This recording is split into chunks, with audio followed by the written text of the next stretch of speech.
This PowerPoint presentation is titled American History, Unit 1, Lecture, or Unit 2, Lecture 3, The Revolution Begins.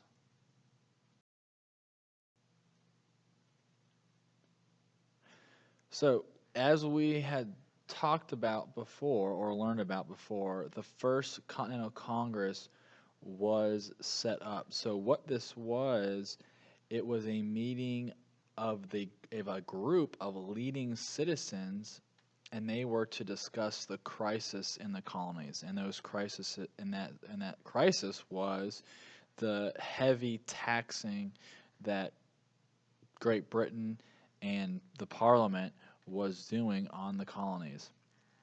During this First Continental Congress, militias were set up.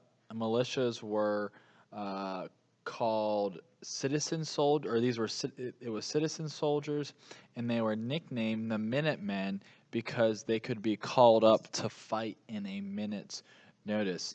These were farmers, these were businessmen, these were shopkeepers that also told the Continental Congress, like, hey, we will fight if there is a war that is obviously on the horizon.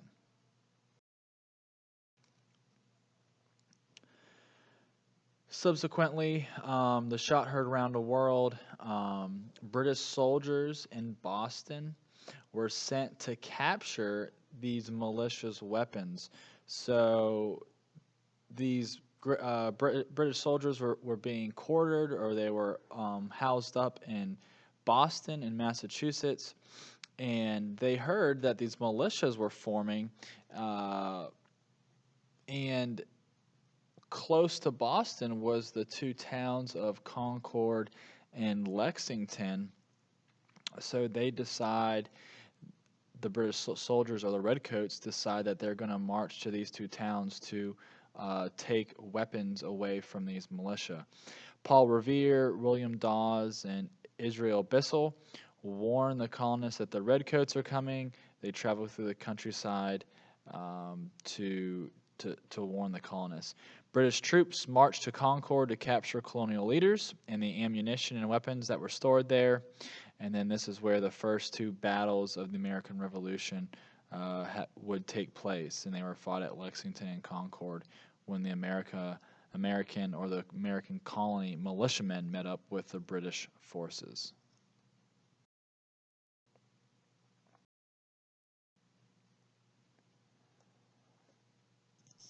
So a Second Continental Congress would happen. The Second Continental Congress met in Philadelphia in May of 1775 to discuss the next move for the colonists. They do appoint George Washington as commander of the colonial army during the second meeting of the Second Continental Congress. Some people and some delegates during this Continental Congress do hope for peace, okay? But obviously war seems to be on the horizon.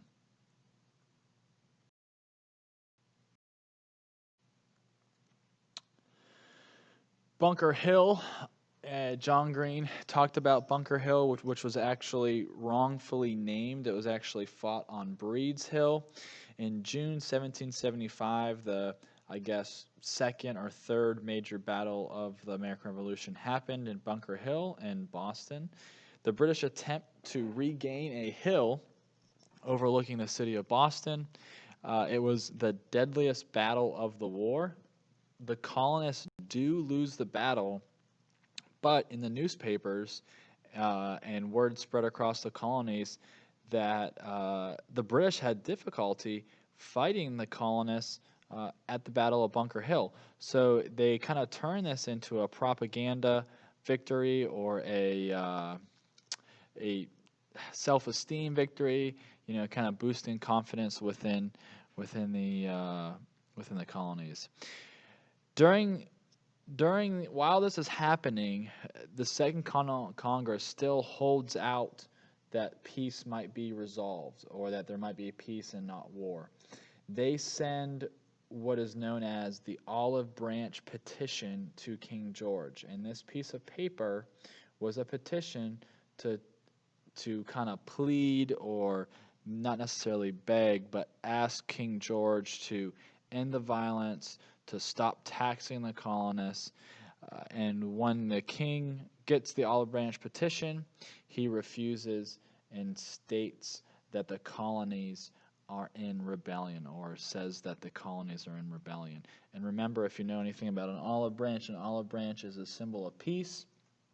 So that's what they tried to, or what they attempted to achieve here.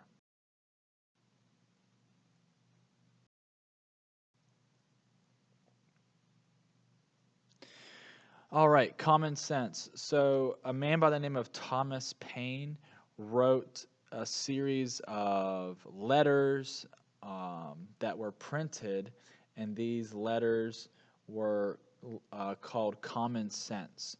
And this common sense was written for the colonies to encourage them to break away from Great Britain.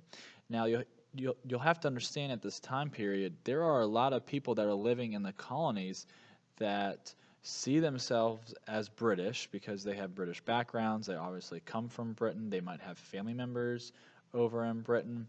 And, a lot of people don't think that this is a good idea to go to war with Great Britain, not because that they think they're going to lose, but because they still see themselves as British. So this common sense was very influential because it was read by obviously many people in the colonies. Over 500,000 copies were sold. What these pamphlets and what these readings kind of invoked or expressed was Enlightenment ideas that we've talked about before of creating a better and more equal society. Okay?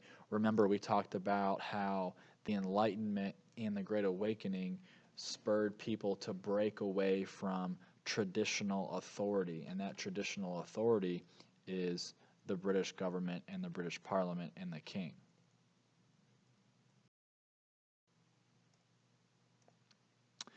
All right, the Declaration of Independence.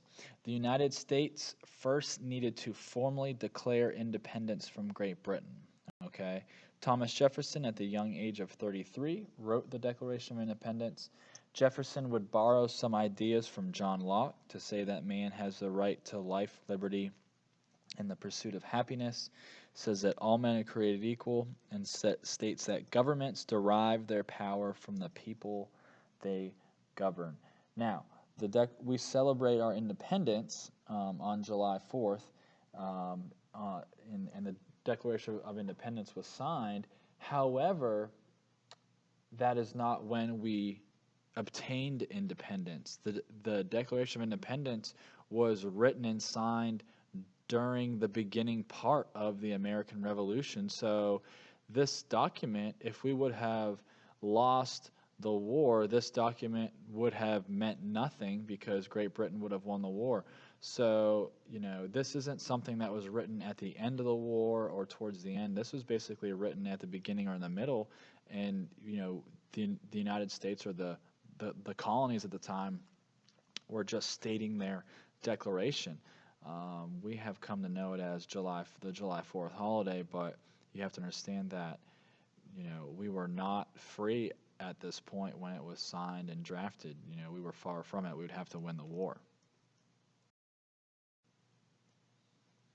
Like I said, signed on July 4th, 1776, hence why we celebrate Independence Day. Supporters of independence were nicknamed patriots. Okay, those who wanted to stay part of Britain were called loyalists, and the colonists, like I've said before, were deeply divided or split on this issue.